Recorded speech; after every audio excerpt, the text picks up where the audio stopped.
En esta ocasión tengo el gusto de presentarles a nuestro ponente de este primer simposio de biología de hongos. Es el doctor Jesús Aguirre Linares, es investigador titular C de tiempo completo en el Instituto de Fisiología Celular de la UNAM. El doctor Aguirre estudió la carrera de biología aquí en la Facultad de Ciencias y hizo el doctorado en ciencias biomédicas en el laboratorio del doctor Wilhelm Hansberg, donde estudió la oxidación de la glutamina sintasa, la glutamato deshidrogenasa en Neurospora crassa. Ya posteriormente hizo una estancia postdoctoral en la Universidad de Georgia, donde estudió la regulación del gen BRLA en Aspergillus nidulans, y de ahí regresó a México pues, para integrarse al Instituto de Fisiología Celular ya como investigador principal, utilizando como modelo principal su investigación en Aspergillus nidulans. El doctor Jesús Aguirre pues, ha dirigido 9 tesis de doctorado, 8 tesis de maestría y 8 de licenciatura. Yo tuve el honor de formar parte de su grupo y pues dirigió mis tesis de licenciatura y doctorado, y así ha formado muchos estudiantes. Él cuenta con 3.520 citas y él desde sus inicios en el doctorado propuso junto con el doctor Wilhelm Hansberg que el estado hiperoxidante de la célula está asociado a un proceso de diferenciación celular, y también describió por primera vez la presencia de la señal de pH oxidasas en los microorganismos. Entonces, hoy nos va a hablar acerca de cómo las especies reactivas de oxígeno son una molécula señal que es muy importante para desencadenar estos procesos de diferenciación celular en los hongos filamentosos. Entonces, le agradecemos por haber aceptado la invitación y pues lo escuchamos. Bueno, pues muchas gracias a Nayeli por la presentación y a todos ustedes por estar aquí un día antes de un fin de semana largo. En efecto, yo les voy a hablar sobre el papel de las especies reactivas del oxígeno como señales de diferenciación celular en los hongos. Tengo un problema de compatibilidad de 2 presentaciones con versiones de Office. Entonces, la primera parte, que en realidad es la introducción, la voy a tener en esta presentación. Después voy a tener que cambiar a la segunda parte de la plática, donde ya les voy a hablar de un proyecto específico que hemos hecho en el laboratorio. Entonces, la primera parte es una introducción general a lo que hacemos, y lo segundo ya son datos, son resultados de la investigación que hacemos en el laboratorio. Entonces, para entrar en materia, pues, ¿qué son las especies reactivas de oxígeno, ¿no? ¿De dónde vienen? ¿Por qué son importantes? Entonces ustedes, pues como buenos biólogos, deben saber que esta es la evolución del planeta, la aparición de la vida y la evolución del oxígeno, la concentración de oxígeno en la atmósfera de nuestro planeta. Pues, como ustedes saben, la vida se originó prácticamente en ausencia de oxígeno. De modo que cuando el oxígeno comenzó a acumularse en la atmósfera, producto de la fotosíntesis de procariotes, de cianobacterias, este oxígeno resultó altamente tóxico para todas las formas de vida que había hasta ese momento. Entonces, es por eso que es un evento crucial en la evolución de la vida. Por un lado, es tóxico y acaba con un montón de especies que no pueden sobrevivir a la toxicidad del oxígeno. Y por otro lado, es una fuerza de selección muy fuerte que permite el surgimiento de los organismos aerobios. Y eso no es poca cosa en la evolución de la vida. También otro evento crucial y que está muy relacionado con el surgimiento de los organismos aerobios es el surgimiento de los organismos eucariotes, que como ustedes saben se produjo de una simbiosis ancestral entre una arquea y una bacteria, y que generó toda esta rama de organismos que son los eucariotes y que son los más evidentes. La mayoría de la gente conoce, la gente que no estudia biología cree que toda la vida es de eucariotes porque es lo que puede ver, ¿no? Aquí hay una fotografía del laboratorio que produjo mi estudiante Verónica Garrido, solo para mostrarles que este es un hongo filamentoso y marcamos las mitocondrias, y ustedes pueden ver que las mitocondrias, que sería el ancestro de esta proteobacteria que se asoció con la arca, sería el resultado más bien de esa asociación, pues en los hongos tienen formas muy filamentosas. La respiración aerobia ocurre en las mitocondrias, ¿no? La mayoría de la gente cree que respiramos en los pulmones, pero evidentemente no es así. En los pulmones solo se lleva a cabo un intercambio gaseoso que permite que el oxígeno sea llevado hacia las células, y dentro de la célula el oxígeno es muy importante para las mitocondrias. ¿Qué ocurre en las mitocondrias? Pues esencialmente ocurre la combustión de nuestro alimento, que la glucosa es la forma primordial, digamos, de fuente de carbono para las células. Entonces la glucosa entra y sin el metabolismo aerobio, la glucosa es capaz de proporcionar solamente 2 moléculas de ATP. Ustedes saben eso. Y este ATP es suficiente para vivir, pero es muy poquito para hacer muchas otras cosas. Una vez que se degrada la glucosa hasta piruvato, el piruvato entra a la mitocondria y es capaz de ahí, a través del ácido del ciclo de los ácidos tricarboxílicos o el ciclo de Krebs, generar más ATP y sobre todo generar poder reductor. Entonces, el poder reductor son electrones que son transmitidos a la cadena de transporte electrónica. El aceptor final de esos electrones es el oxígeno, que cuando queda totalmente reducido se convierte en agua, y el producto de todo esto es la síntesis de 32 moléculas de ATP. Esto es un exceso de energía que permitió la evolución de la multicelularidad, la evolución de toda la complejidad biológica que vemos. Es decir, no es posible generar complejidad biológica si no se tiene una abundancia de energía, ¿sí? Entonces todo eso está muy bien. El problema es que cuando la vida evolucionó para usar al oxígeno como aceptor de electrones aquí, se generó también un pequeño problema. Este es el oxígeno molecular, su configuración electrónica no es muy reactivo porque tiene 2 electrones en el orbital externo, los 2 con el mismo spin. Entonces, para reaccionar con alguna molécula necesita que esa molécula tenga también 2 electrones en el orbital externo y que estuvieran además en spines complementarios a esto. Y eso es un requerimiento un poco difícil de llenar. En cambio, cuando este oxígeno molecular recibe electrones, aquí un electrón más produce el superóxido, un electrón más produce el peróxido de hidrógeno, un electrón más en este orbital externo produce el radical hidroxilo, que es súper reactivo. Y estas son las formas, digamos, más importantes biológicamente de las especies reactivas de oxígeno. Entonces, ¿qué son las especies reactivas de oxígeno? Son formas de oxígeno reducidas parcialmente, que son muy reactivas dentro de la célula. Entonces, bueno, pues el hecho que estemos generando peróxido de hidrógeno dentro de nuestro cuerpo en este momento que estamos aquí sentados o hablando, dice que si el agua oxigenada la usamos para matar todos los patógenos que nos infectan en una herida, pues imagínense lo que puede generar ese peróxido de hidrógeno intracelularmente. Por suerte las cantidades obviamente son pequeñas. Entonces este esquema resume un poco dónde se generan las especies reactivas de oxígeno en la mitocondria. Entonces aquí están los complejos mitocondriales, los electrones que son transmitidos a través de los diferentes complejos para generar superóxido, ¿no? El oxígeno recibe a veces, cuando el oxígeno es reducido hasta agua, que es la mayor parte del oxígeno, pues no pasa nada, el agua es inocua. Pero aproximadamente el 1% de todo el oxígeno que se consume se reduce en estos puntos de los complejos respiratorios produciendo superóxido. El superóxido puede generar, aquí está el superóxido, puede generar peróxido de hidrógeno espontáneamente o lo puede hacer a través de una enzima que es la superóxido dismutasa.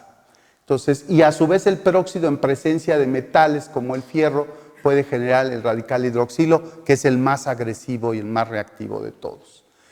Entonces, acá abajo resume, pues se puede producir las especies reactivas a través de la mitocondria, Pero añade un elemento aquí y dice que también se puede producir a través de unas enzimas que se llaman NADPH oxidasas, de las cuales les voy a hablar con más detalle. Y pues esas enzimas producen superóxido, que también puede producir peróxido, etc. Y estas especies reactivas de oxígeno pueden reaccionar con proteínas, lípidos o DNA. Por ejemplo, bueno, también se han asociado todas las especies reactivas de oxígeno con una gran cantidad de enfermedades. Entre las más famosas y las que destacan están las enfermedades neuronales, el Alzheimer, el Parkinson, están asociadas con daño causado a las neuronas por especies reactivas de oxígeno. Y pues la diabetes, por ejemplo, ¿no?, que es un problema muy serio en México, está también asociado con altos niveles de especies reactivas de oxígeno, pero hay toda una constelación. Por ejemplo, uno de los daños más evidentes es la oxidación de guanina para producir oxoguanina, que está acá abajo. Esto es producido por la oxidación en este carbono a través de radicales como el radical hidroxilo. La oxoguanina es algo que está presente en el DNA de todos nosotros. Si ahorita nos sacan DNA, hay ensayos muy simples para determinar cuánta oxoguanina tenemos.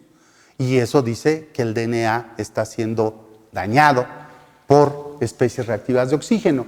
El problema con la oxoguanina es que causa después, cuando se replica el DNA, transversiones GC-ATA, y obviamente esto es altamente mutagénico. Altos niveles de oxoguanina se han relacionado con cáncer, con embriopatías, por ejemplo. Ahora, afortunadamente tenemos mecanismos que descomponen las especies reactivas de oxígeno.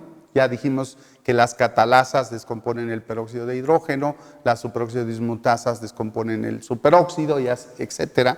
Y estos sistemas de defensa son muy redundantes. Es decir, tenemos muchísimos sistemas, más de una catalasa, tenemos peroxirredoxinas, hay una gran familia de proteínas. En el laboratorio estudiamos muchas de esas enzimas, pero no les voy a hablar de eso hoy. Entonces, esto hizo que durante muchísimos años, durante décadas, las ROS solo se consideraron como moléculas dañinas relacionadas con patologías y envejecimiento. El señor es muy famoso, Denham Harman, propuso The Free Radical Theory of Aging, la teoría de los radicales libres del envejecimiento. El nombre radical se refería a las especies reactivas de oxígeno, pero es incorrecto porque, por ejemplo, el peróxido de hidrógeno no es un radical. Entonces, por eso ahora se habla de las especies reactivas de oxígeno y no de los radicales libres de oxígeno. Él propuso esa hipótesis que dice que envejecemos porque acumulamos todos estos daños a lo largo de nuestra vida. Él, pues, le fue bien porque aquí está celebrando 90 años, ya murió hace tiempo. Pero bueno, él sí fue longevo, y esto dio origen a toda una mercadotecnia y una empresa, compañías, un mercado que dice que hay que tomar antioxidantes para mantenerse joven, y hay cremas con antioxidantes, con superóxidos dismutasas, etc. Todo eso es falso. No es en sí que los antioxidantes no ayudaran, el problema es que ponérselos o comérselos no tiene los efectos que ellos dicen que tienen. Y en algunos casos, justo porque el arroz también tiene efectos positivos, pues podría resultar negativo. Entonces, lo mejor es comer bien y no hacer este tipo de cosas.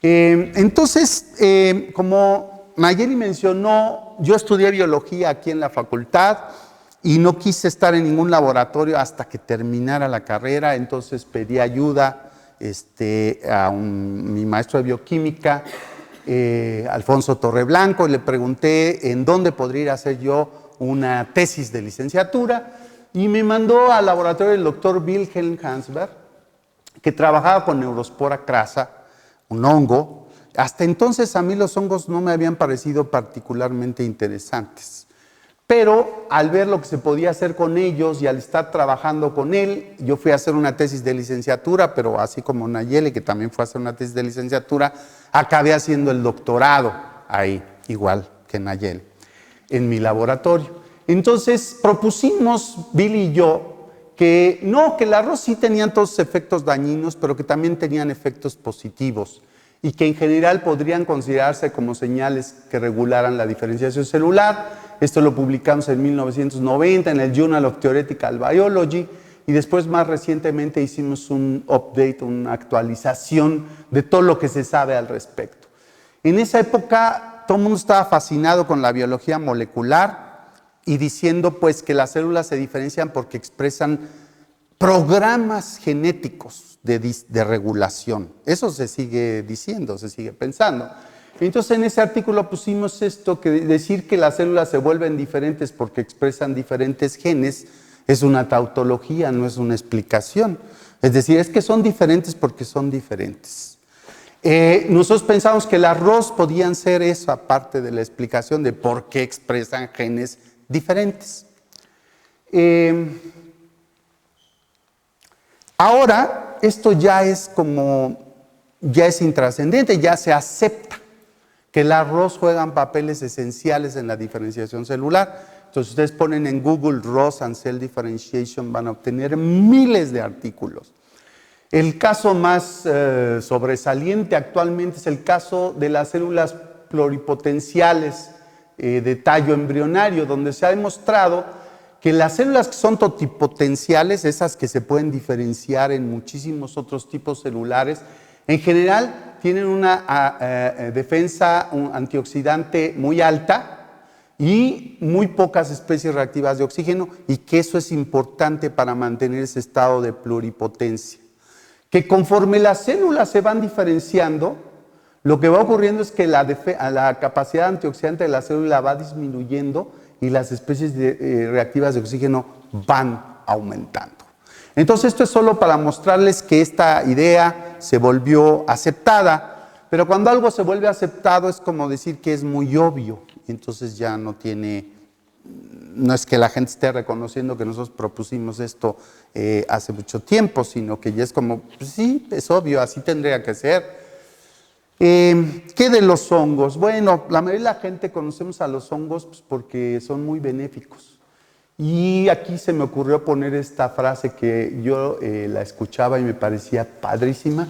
Porque decir, soy humano y nada de lo humano me es ajeno, pues habla de la empatía y de la solidaridad entre los seres humanos. Pero el problema de los humanos es que somos muy antropocentristas y creemos que somos lo más importante que hay en el planeta. Y eso es lo que nos ha llevado a la situación actual, que está cerca del desastre. Pero como bien dicen, los que vamos a desaparecer somos nosotros, el resto de la vida va a seguir ahí. Entonces, como somos antropocentristas, pues claro, dices, los hongos, pues la cerveza, el vino, el pan, el huitlacoche, como no, quesos buenos, la penicilina que nos cura de tantas cosas, etcétera. Todo eso para lo que los hongos nos sirven a nosotros. Pero descubrí que los biólogos pensamos diferentes. Los biólogos decimos, soy un ser vivo y nada de lo vivo me es ajeno. Los hongos son esenciales para la vida en la Tierra. Por ejemplo, las micorrizas de las cuales les van a hablar, creo que hoy en la tarde, pues son asociaciones entre el 80 o 90% de las plantas que hay en el planeta y los hongos. Y esas asociaciones simbióticas son esenciales para la vida de las plantas en el planeta. Los hongos degradan plantas y reciclan la materia orgánica. Solo los hongos son capaces de degradar la lignina, por ejemplo. Y si no se puede degradar la lignina, una gran parte de la materia orgánica del planeta no se puede reciclar. Y ahí pararíamos todo el asunto. Y finalmente, pues tiene una biología muy padre. Este hongo, tengo un colega que trabaja con estos hongos que atrapan a nemátodos.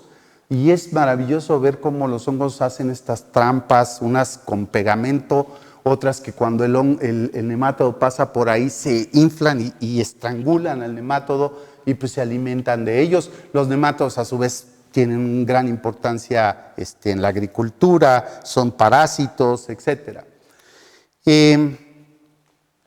Pero yo me enteré en el laboratorio de Billy que los hongos tenían otro atractivo. En primer lugar, que la mayoría de la gente conoce a los hongos que se pueden ver a simple vista.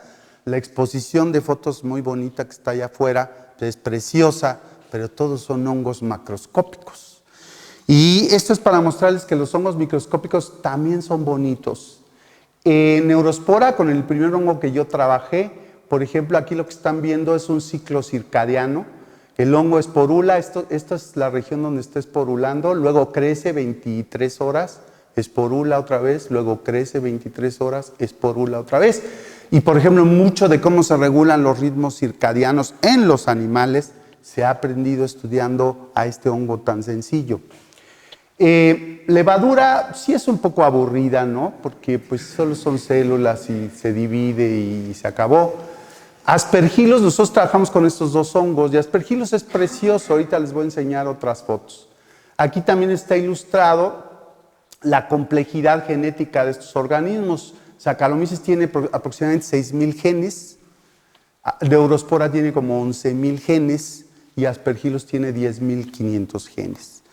Para poner eso en perspectiva, los humanos tenemos aproximadamente 24,000 genes. Entonces hay aquí, estos por ejemplo tienen el doble de complejidad genética, lo cual se manifiesta en una biología más compleja, se manifiesta en la multicelularidad y en una capacidad para hacer muchas cosas. Este es un video que encontré en la red y que se me hace divertido.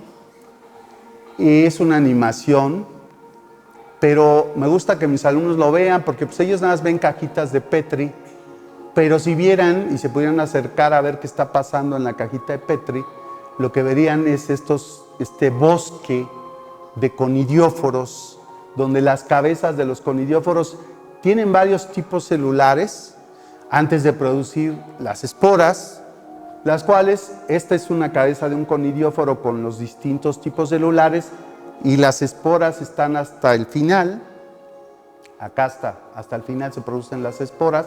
Son cadenas de esporas, de modo que hay mitosis, hay una célula especial que es la única que produce esporas y lo hace dividiéndose mitóticamente como cada media hora y segrega un núcleo a la espora que están haciendo y se queda con otro núcleo. Y luego ese núcleo se vuelve a dividir y vuelve a generar otra espora, etc. Las cadenas de esporas pueden ser de 100, 150 esporas en una sola fiálide, en una sola célula. Entonces, muy productivo, está bonita la animación, también muestra la parte de abajo donde el micelio está creciendo en el sustrato, que puede ser cualquier cosa. En este caso,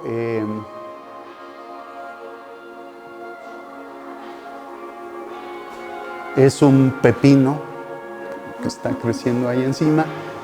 Entonces, bueno, me gustó mucho, lo tomé, los créditos están creo que en ruso, no sé qué, y entonces no puedo darles el crédito acá abajo porque no sé bien quién lo hizo. Entonces ahí está creciendo sobre... Y eso es lo que la gente ve, es ese algodoncito que está ahí. Pero cuando uno se acerca, ve ese algodoncito cuán complejo, ¿no? E interesante es. Aquí está otra versión de Aspergillus. Entonces, si ustedes van, crecen Aspergillus en cajas de Petri. Los distintos colores son mutantes que producen esporas de distinto color. Son idénticos, solo cambia el color de las esporas. Y sirve para hacer genética clásica, para hacer cruzas. Los conidióforos ya vieron cómo son, pero también tiene reproducción sexual y la reproducción sexual ocurre en estos cuerpos fructíferos que son las esferas negras que se llaman cleistotecios y allá adentro se producen ascosporas.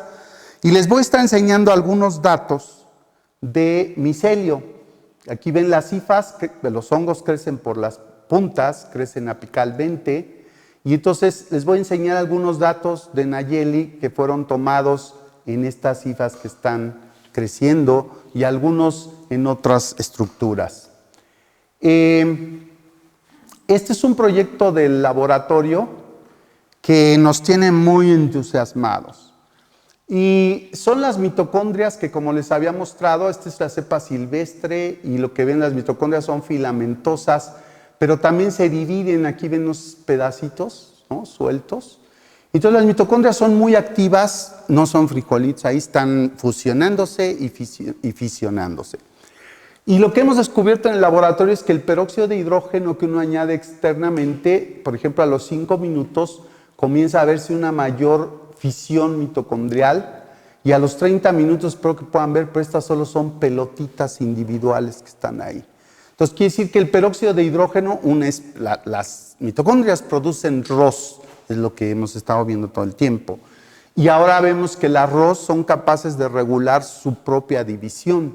Y la división mitocondrial es muy importante. Ustedes saben que todas las mitocondrias que todos tienen provienen de su mamá. Y las mitocondrias, para ser heredadas cada vez que una célula se divide, se tienen que dividir para que a la célula le toque más o menos el mismo número, a la célula madre y la hija les toque más o menos la misma cantidad. Entonces, este es un aspecto que estamos estudiando en el laboratorio, que en general se trata de entender de qué manera las especies reactivas, el peróxido regula la división mitocondrial y qué consecuencias tiene eso en la fisiología de las mitocondrias y la diferenciación. Pero no les voy a hablar de esto. Esto era solo un aspecto de lo que hacemos. Y ahora voy a tener que cambiar de presentación.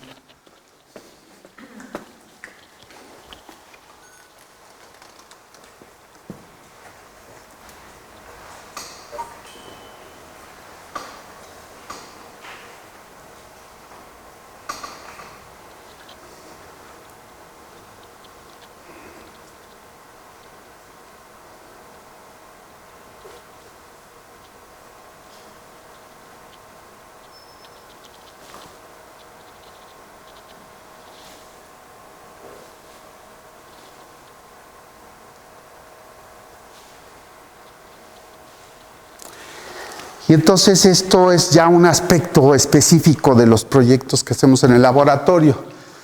Y lo que estudiamos aquí es una enzima que vimos en una transparencia que también produce especies reactivas de oxígeno.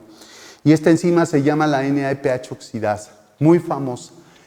Esta enzima se descubrió hace mucho tiempo, una de estas enzimas, la primera que se descubrió porque hay pacientes que tienen una enfermedad, hay muchos, un número considerable de pacientes que tienen una enfermedad que se llama granulomatosis. Y en lo que consiste esa enfermedad es que son pacientes que se infectan con cualquier cosa y no pueden defenderse de las infecciones. Generalmente mueren jóvenes, son pacientes equivalentes a estar inmunosuprimidos, no tienen la capacidad de defenderse de patógenos externos. Y no lo tienen porque carecen de esta enzima o de alguna de sus subunidades. Esta enzima está en la membrana plasmática de fagocitos, células fagocíticas del sistema inmune, y hay unas subunidades regulatorias que se fosforilan, se regulan, interactúan, forman este complejo muy interesante. Y finalmente, cuando se forma este complejo, se activa la enzima. Y lo que la enzima hace es tomar electrones del NADPH y donarse estos electrones al oxígeno. Y como lo reduce parcialmente, produce superóxido. Y ese superóxido puede producir fácilmente peróxido de hidrógeno. Las células fagocíticas utilizan esto para rociar al patógeno que las está invadiendo de especies reactivas de oxígeno. Así es como lo mata, lo hace pedazos. La célula es suicida porque estas especies reactivas son tantas que también se muere la célula. Pero bueno, son unas células y gracias a eso o al sacrificio de esas células, el organismo se mantiene sano, ¿sí? Estas enzimas, desde que yo supe su existencia, me llamaron poderosamente la atención porque producen ROS de manera regulada. Las mitocondrias producen las ROS un poco accidentalmente, un poco estocásticamente, ¿no? Aunque eso parece estar cambiando, pero en general así se ha considerado.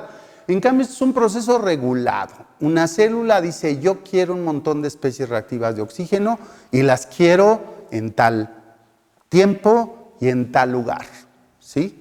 Entonces yo me puse a tratar de buscar estas enzimas en los hongos. Entonces no se había reportado que los hongos tuviesen este tipo de enzimas. Y en efecto encontramos que sí, hicimos este árbol filogenético que realmente es el primer árbol publicado de las NOx en todos los distintos organismos que se conocían. Entonces, en rojo están las de animales, que se llaman NOX1, NOX2, NOX3, etc. Esta fue la primera en la que les acabo de mostrar. En verde están las plantas, que se había descrito mucho, que Arabidopsis thaliana tiene 12 diferentes enzimas de este tipo que producen ROS, que se expresan en distintos tipos celulares, etc. Y nuestra contribución fue decir, oigan, miren, los hongos también tienen, al principio dijimos que tenían 2 familias, pero luego nos dimos cuenta que tenían 3 diferentes familias.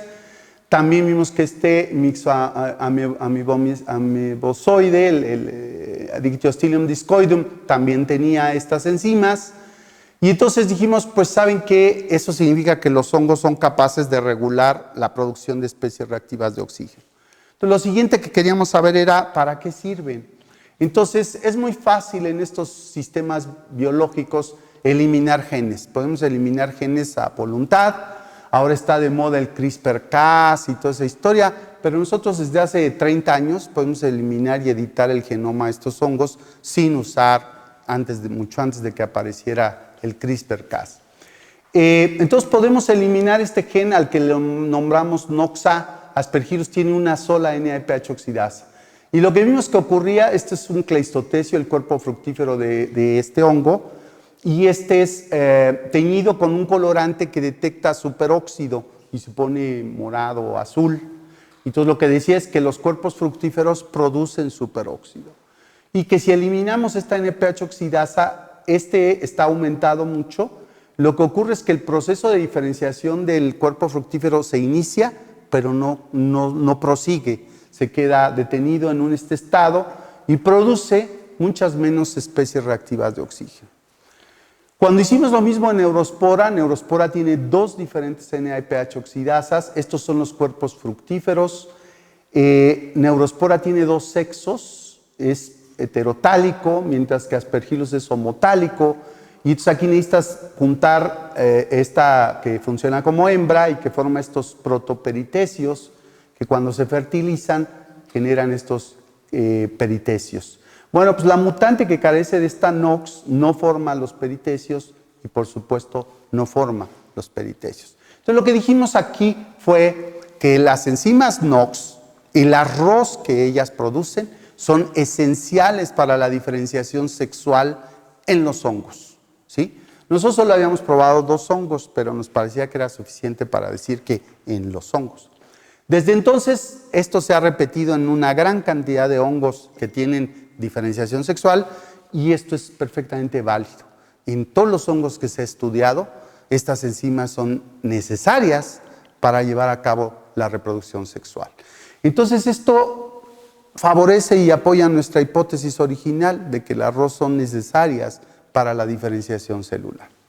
Ahora, una vez que describimos eso, la gran pregunta es ¿cómo?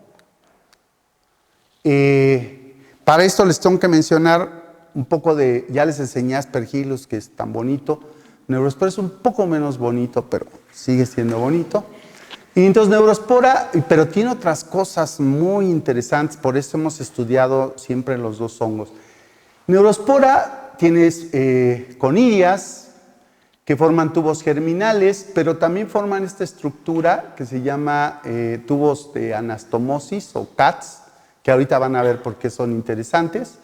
¿Y qué pasa? Pues que cuando pones la espora en un medio con muchos nutrientes se forma el típico micelio. Cuando expones el micelio al aire o le quitas los nutrientes, se forma el micelio aéreo que crece hacia la fase aérea y después el micelio aéreo sufre constricciones y cada una de esas células que se separa una de la otra es una conidia. Y entonces se vuelve a repetir este ciclo.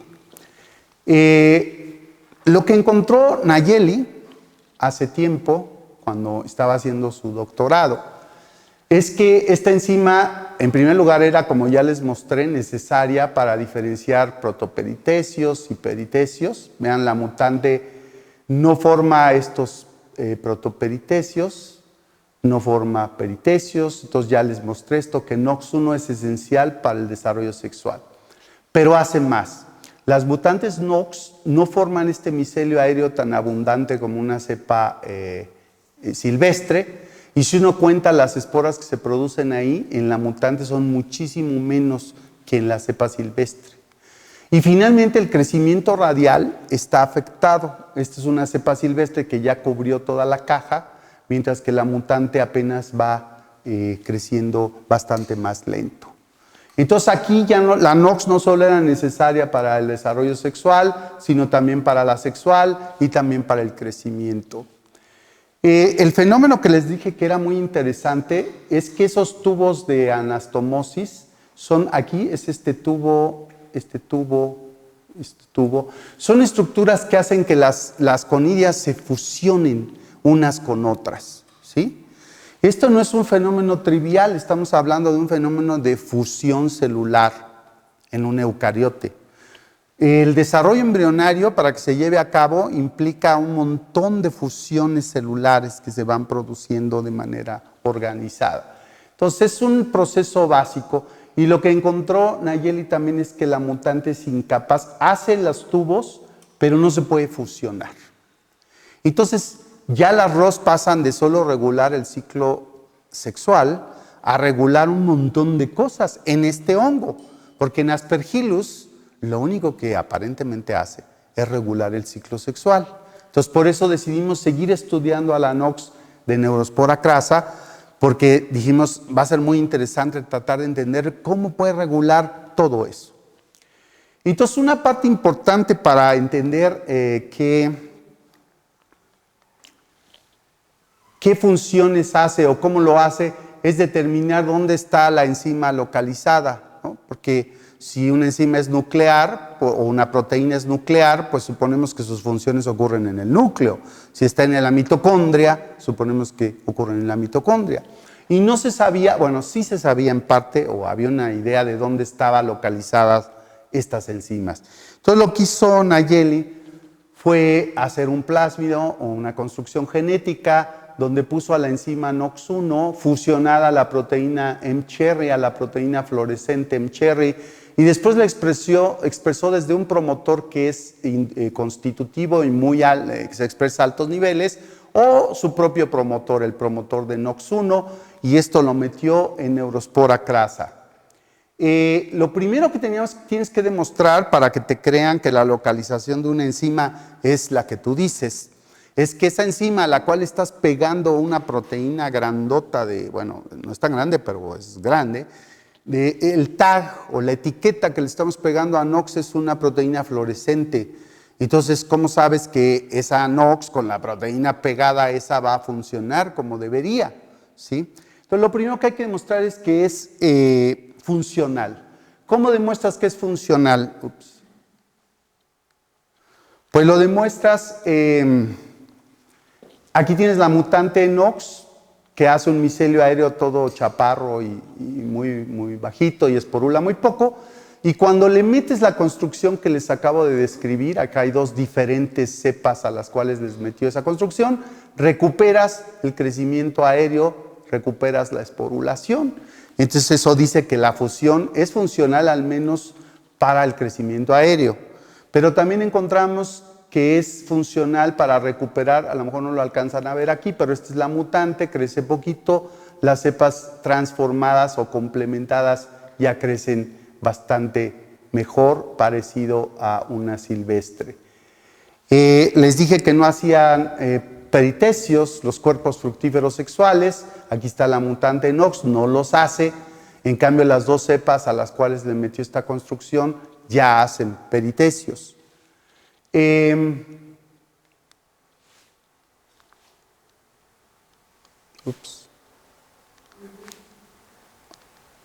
Creo que se quedó. La siguiente pregunta era si hacen fusión celular. Y entonces aquí hizo ya dos cosas. Esta es la cepa que está expresando NOX1 mCherry.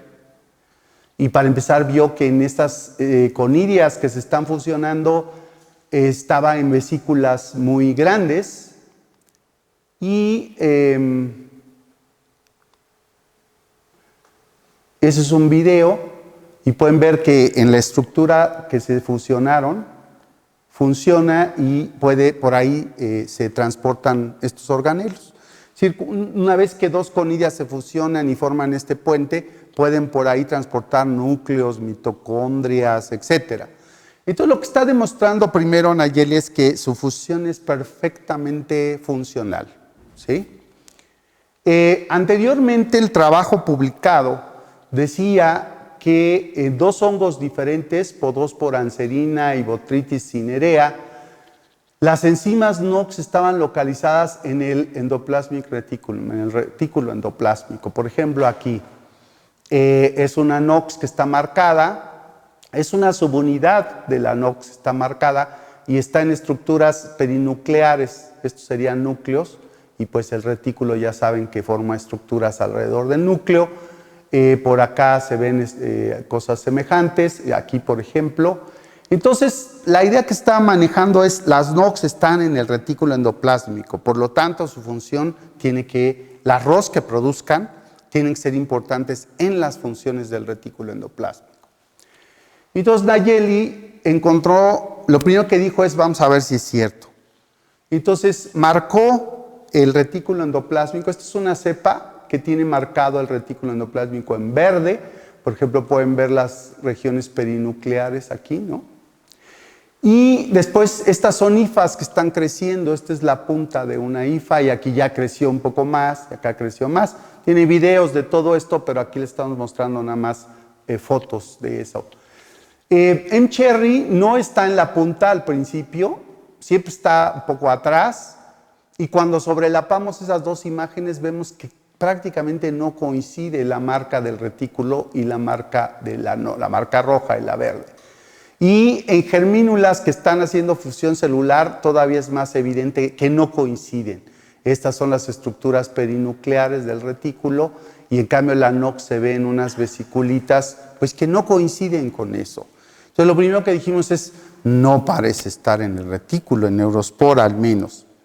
Pero como cuando uno quiere negar algo que ha sido publicado tienes que hacerlo con rigor, dijimos tal vez nuestro marcador de retículo no es muy bueno o solo marca ciertas cosas. Entonces elegimos un otro marcador del retículo, este es diferente. Por ejemplo, aquí las estructuras perinucleares se marcan menos, pero sí se marca toda una red que es el retículo. Aquí está NOX M-Cherry y el resultado fue el mismo. Hay muy poca coincidencia entre la marca de NOX1 y la marca del retículo endoplásmico. Entonces dijimos, pues creo que no está en el retículo endoplásmico en Neurospora. También marcamos unas estructuras que son los endosomas tempranos.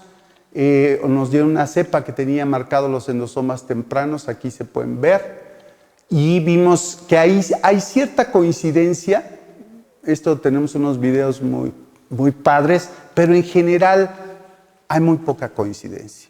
Entonces, hasta aquí lo que vamos diciendo es, creo que NOX1 no está en el retículo endoplásmico y no está principalmente en los endosomas. Entonces, la pregunta es, ¿dónde sí está? Esta es una foto donde solo tomó una hifa. Las hifas son muy heterogéneas. Esta es la punta de la hifa donde el hongo está creciendo. Esta es una región un poco más atrás y esta es una región vieja del micelio que forma muchas vacuolas, como puede verse aquí. Y lo que vimos es que la señal está muy regionalizada, ¿no? En la punta hay poco, después hay esta que se llama de vacuolas tubulares y tal vez no lo pueden ver, apreciar muy bien, pero son un montón de filamentos que hay ahí. Y finalmente en la parte más vieja, ahí está donde hay vacuolas más grandes.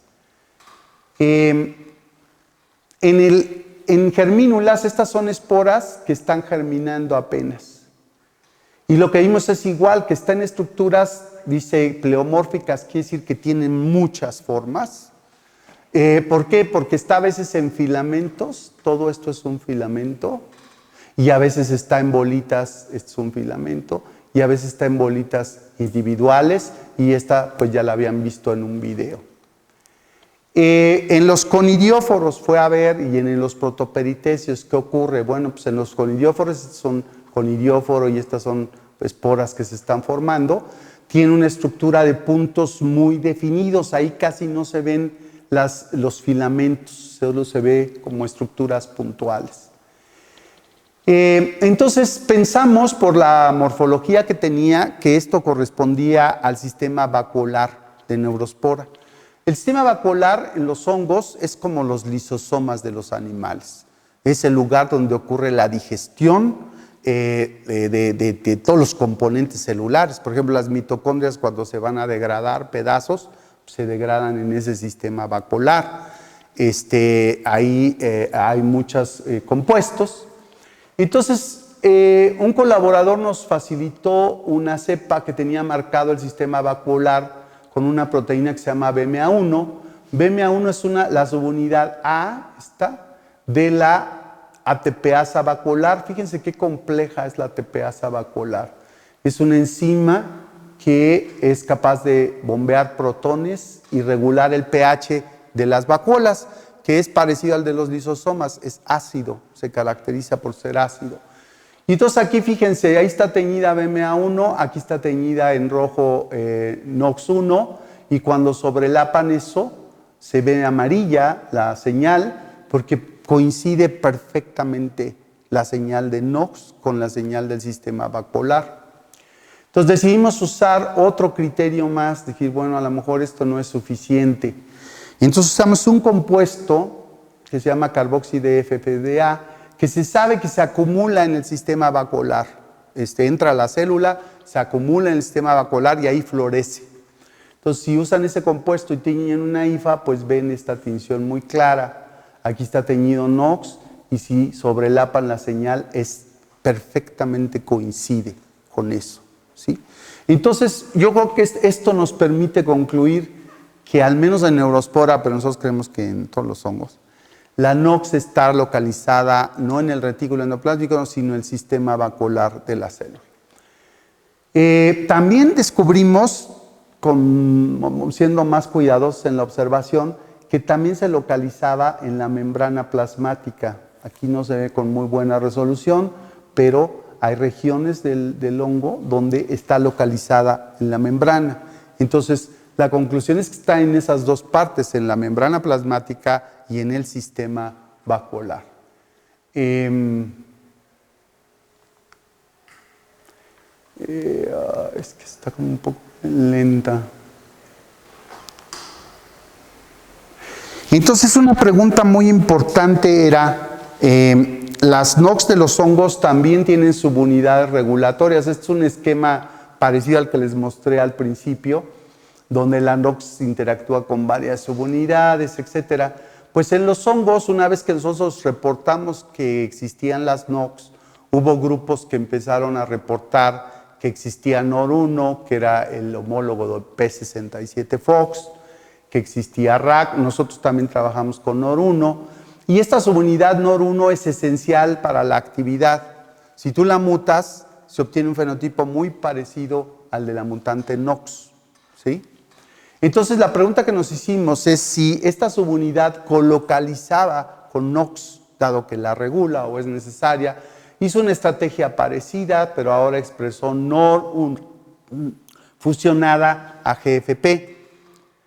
Entonces, lo primero que observó es que no hay una gran colocalización. Fíjense. NOX1 tiene ese patrón filamentoso aquí, casi no está en la punta. En cambio, NOR1 está muy homogéneamente distribuido en toda la hifa. Está acumulada una parte en la punta de las hifas, ¿sí?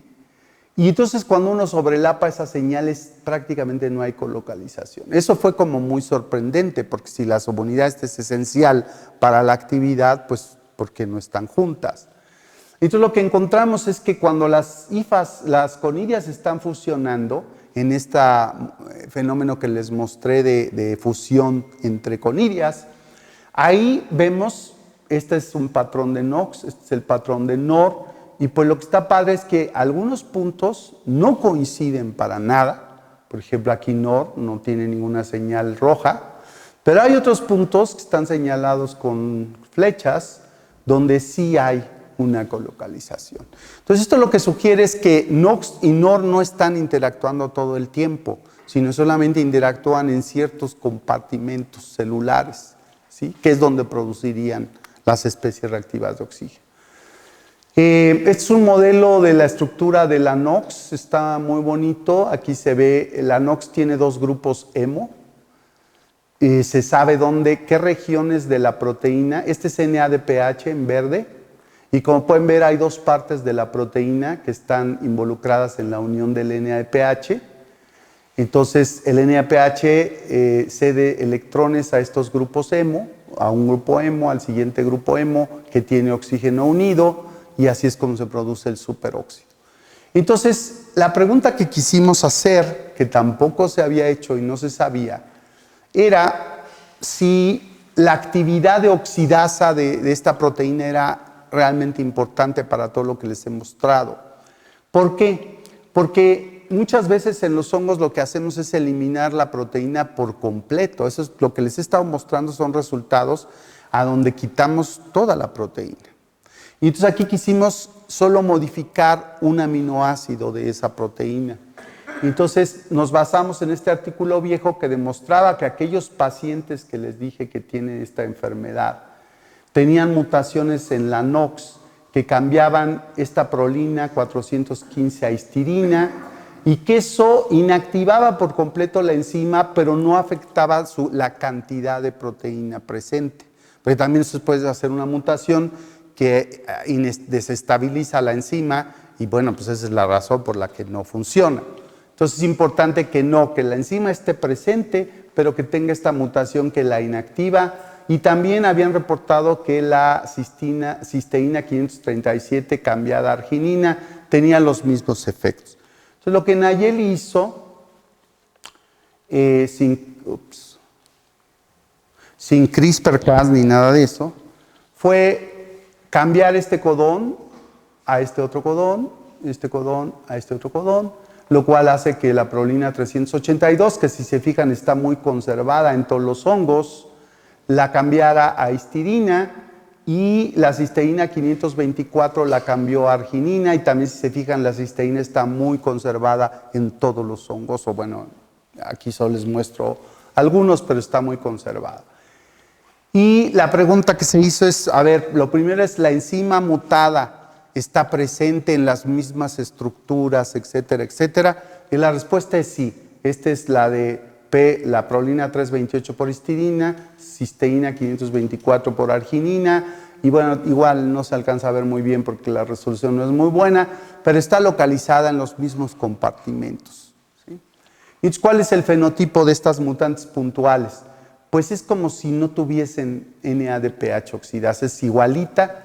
Aquí está la mutación, la deleción del gen, y aquí están estas mutantes puntuales, y si se fijan, pues el micelio aéreo está igual de mal que la mutante deletada, el crecimiento radial igualmente es como la mutante que carece, no forman protoperitecios, y son incapaces de hacer fusión celular. Entonces, la conclusión es que sustituciones de aminoácidos que afectan la unión al NADPH resulta en una pérdida de función total, ¿sí? Lo cual quiere decir que para que la NOx haga todo esto que está haciendo, requiere la función de oxidasa, ¿sí?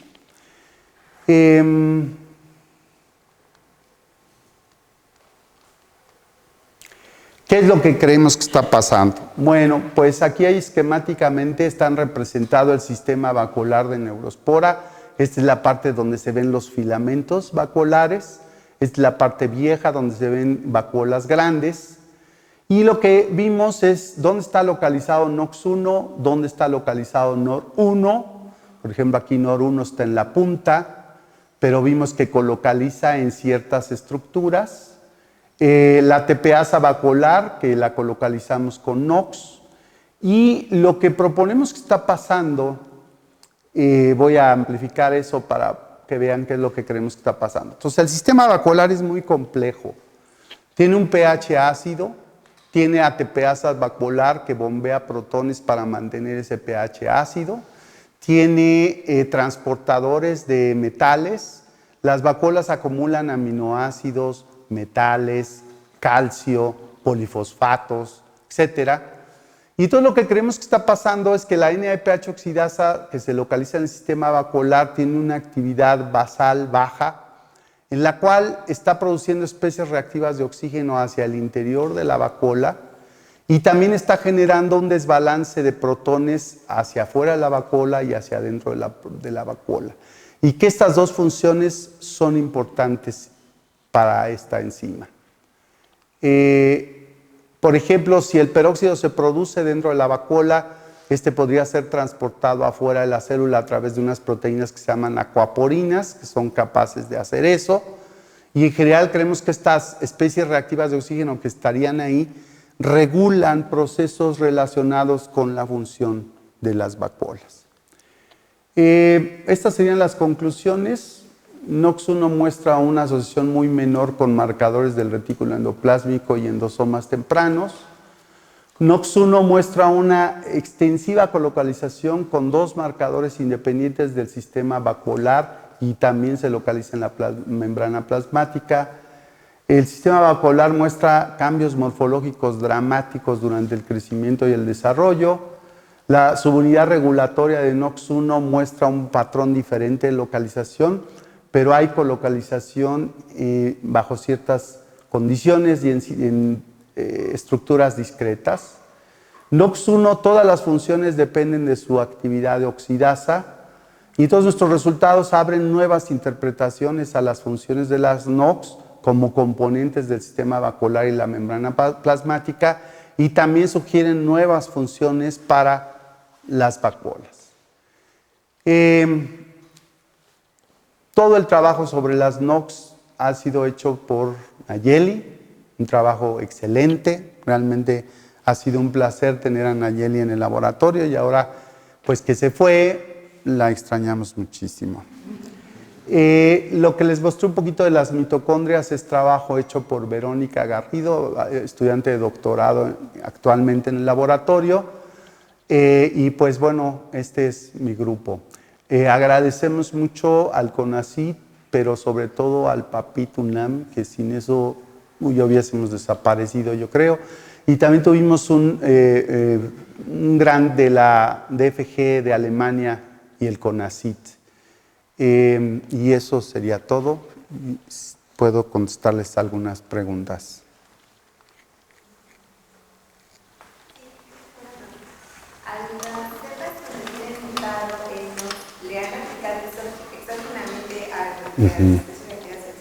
Sí.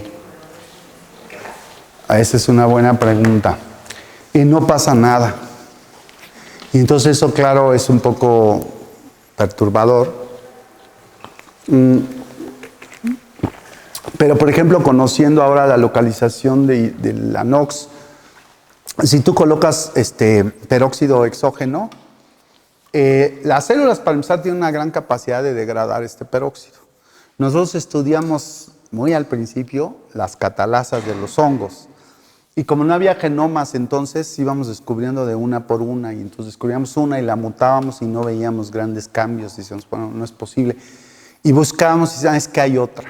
Y entonces mutábamos la segunda y tampoco, no, es que hay una tercera. Total que, al menos en estos hongos hay 4 catalasas diferentes. Entonces hay peroxirredoxinas que también estudiamos. Entonces los hongos, una peculiaridad de los hongos, y eso se me olvidó decirlos, pero yo no sabía bien por qué. Pero creo que desde que estudiaba biología, desde mucho antes, me interesaban las respuestas al estrés. Es decir, cómo un organismo es capaz de soportar muchas condiciones de estrés, incluyendo a los humanos.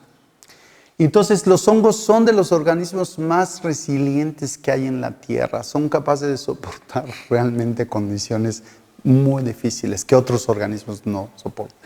Entonces, lo primero que dijimos es el peróxido que nosotros estamos echando, no sabemos si se está descomponiendo, está llegando o no está llegando al compartimento donde realmente hace falta.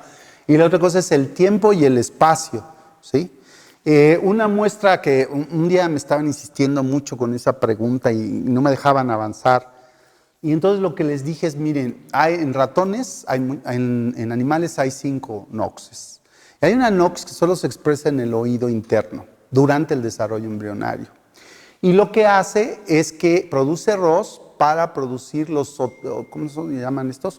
Los otolitos, la otoconia, las otoconia, que son estas piedritas que están en el oído y que son las que te sirven para el equilibrio. Entonces, cuando mutaron esa NOx en el ratón, pues ellos esperaban grandes efectos, no vieron nada. Lo único que vieron es que los ratones estaban todos mareados y caminaban así mal, hasta que descubrieron que ese era el problema. Entonces yo lo que les decía es, insistía mucho, no es que el peróxido tendría que componer los defectos. Entonces decía, bueno, es que eso es como pensar que si agarras al ratón y lo sumerges en peróxido, se le van a formar las otoconias, cuando esas solo se desarrollan en una cierta etapa del desarrollo embrionario, etc. Entonces nosotros creemos que esa es la razón por la cual el peróxido no rescata.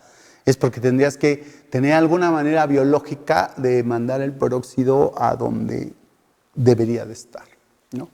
Pero sí es algo que, pues sí lo hicimos porque pensábamos que iba a funcionar, ¿no? Yo tengo como una duda tal vez muy atrás. La NOx es la NADPH oxidasa, ¿verdad? Y estas se podría considerar que es una sinapomorfía de organismos multicelulares. ¿Como una qué? Una sinapomorfía es un carácter que está conservado en Sí, esa es muy buena pregunta. Nosotros cuando publicamos todo esto, el árbol filogenético y todo eso, vimos que solo estaba en los organismos multicelulares. Y entonces dijimos que las levaduras comunes, Saccharomyces cerevisiae, Pombe, las más estudiadas, no tenían NADPH oxidasas. Y de veras, la correlación se veía preciosa. Y otro grupo que también descubrió las NOx independientemente, al mismo tiempo que nosotros, también decía lo mismo. Y ahora, hace no mucho, empezaron a descubrir que la levadura sí tiene una NOx. Y nosotros en el árbol filogenético pusimos que las enzimas que más relacionadas estaban con las NOx son las reductasas férricas. Y estas son enzimas que sí están presentes en las bacterias y en todos los organismos vivos y que sirven para reducir el fierro que está en el medio. Producen ROS para reducir el fierro que está en el medio para que el fierro lo pueda transportar hacia la célula. Entonces en el árbol está todo un grupo gigante de FRES, se llaman ferrirreductasas, y ahí claro están en levadura, están en todas partes, pero esas no son NOx, son ferrirreductasas. Bueno, pues ahora hay como 4 artículos muy recientes y muy interesantes. El más interesante es en Candida albicans, donde demuestran que, de hecho se llamaba FRE8 la enzima, es en realidad una NADPH oxidasa y que es esencial para el dimorfismo de Cándida y para la infección de Cándida a los seres vivos y a los animales. Y hay un grupo que es todavía más osado, que dice que las bacterias tienen una cantidad de FRES impresionante.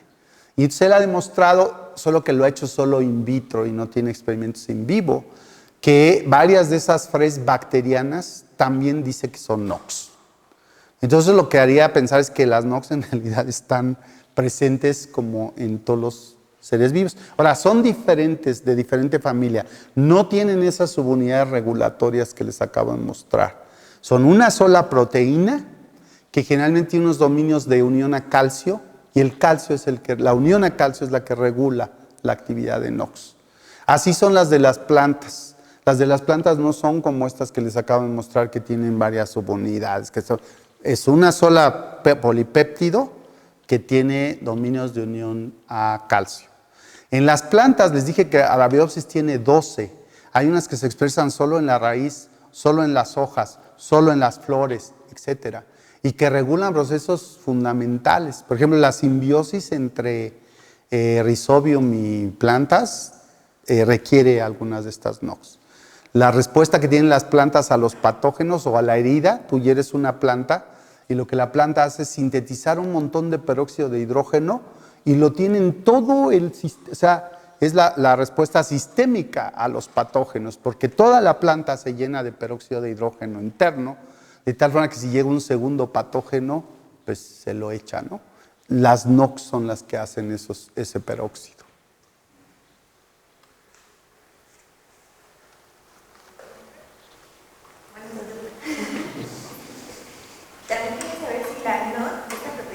estaba como en la punta tenía que ver con ese complejo de proteínas que Ajá. están en el Sí. y la formación de cepas, porque creo que estaban también muy ya localizadas, ¿no? Sí, esa es también una pregunta interesante. Nosotros creemos que sí, que en la punta ha de haber interacción entre NOR y NOx. Y logramos ver a veces a la NOx en la punta, pero era como transitoriamente. O sea, no, la NOR se queda ahí. O sea, tú puedes seguir la punta creciendo, creciendo, y ahí la NOR siempre va ahí. Y en cambio, cuando veíamos la NOx, a veces se veía un poco y luego desaparecía. Y luego otro poquito y desaparecía. No sabemos, una es que la señal es mucho más baja ahí. O sea, si hay NOx en la punta, es poca, porque la señal es... Pero además, como la punta se mueve un poquito fuera de foco, pues creíamos que eso también dificultaba. Pero en el artículo discutimos eso y dijimos que el artículo se publicó hace poco y discutimos que nosotros creemos que sí debe haber interacción en la punta de la NOR y la NOx y que también creemos que se producen ROS en la punta y un poco más atrás en la membrana plasmática y luego en estas vesiculitas que...